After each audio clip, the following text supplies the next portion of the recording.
All right, today I'm going to show you how I restored a metal patio table. See, it's got a lot of wear. It's been outside for 3 years, even under a covering that you're going to see here. So I started scraping it off.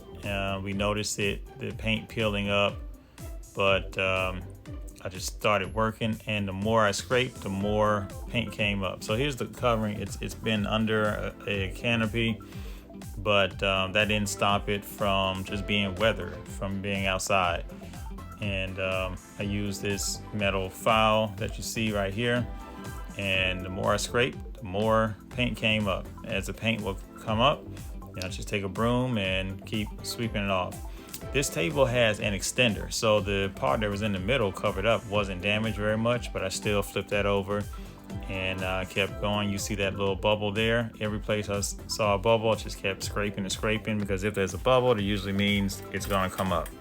So here's the paint that I use: Rust-Oleum, Stop Rust, gloss protective enamel.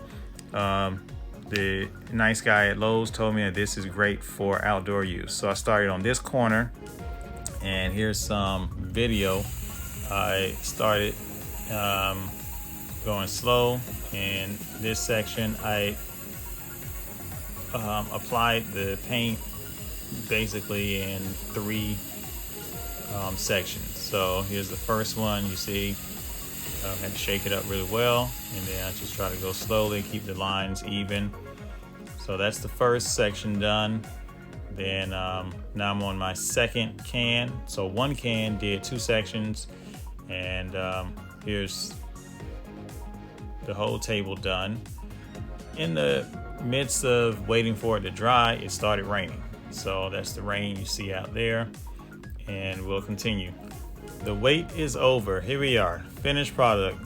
This Rust-Oleum looks like it's going to be a good product for here. This finish looks strong. Looks like it's going to last longer than the original one. I'm glad we didn't have to throw away the table. Looks like a good project.